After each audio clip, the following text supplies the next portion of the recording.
Hi, I am Dr. Jae-hee Moon, a fertility specialist here at Mariae's hospital. In today's Maria School, we will talk about what infertility is, what tests are needed for diagnosis, and what treatment options there are.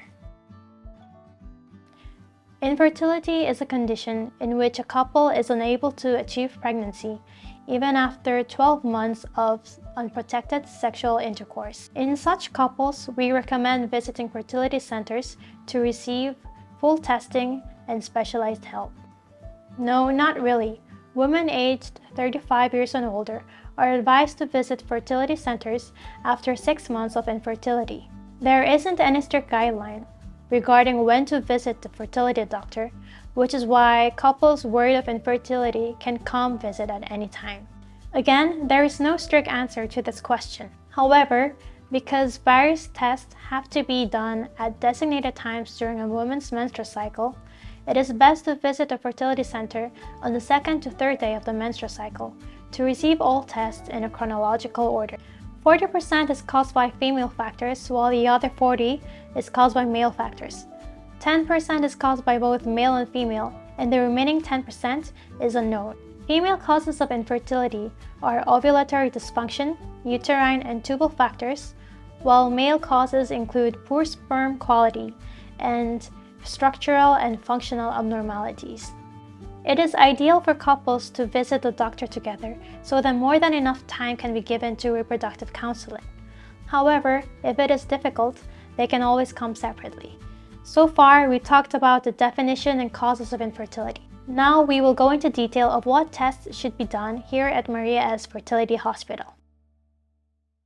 First, we have to take some blood tests to evaluate both the ovary and overall health, which is best if done on the 2nd to 3rd day of the menstrual cycle. Hormone tests such as follicle-stimulating hormone, luteinizing hormone, and estradiol best reflect the condition of the ovary when done at this time. Other hormone tests include prolactin and thyroid-stimulating hormone, which can affect the menstrual cycle and therefore fertility. However, for if some reason blood tests cannot be done at this time of the menstrual cycle, anti-Mullerian hormone can be tested instead because it shows consistent results all throughout the cycle. Then, we have other blood tests done at the same time to see if there are any health issues that we need to evaluate prior to conceiving a baby. These include testing for antibodies that we must have.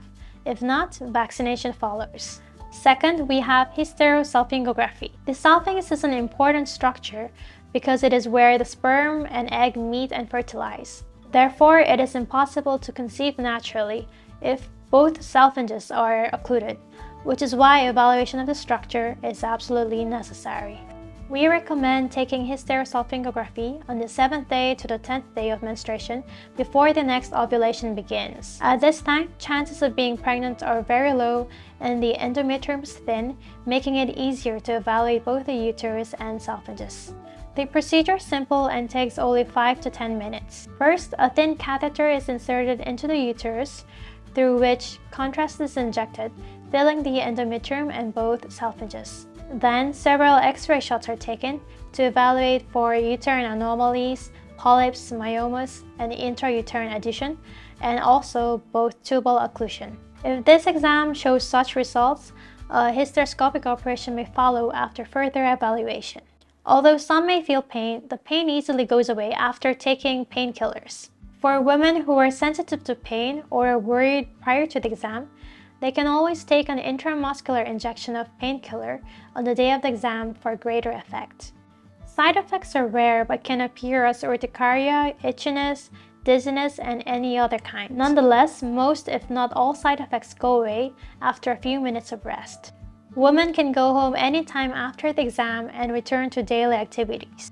However, vaginal bleeding or discharge may occur for 2 to 3 days, and although we prescribe prophylactic antibiotics, we advise abstinence from sexual intercourse, vaginal douche, swimming pools and saunas for at least 2 to 3 days.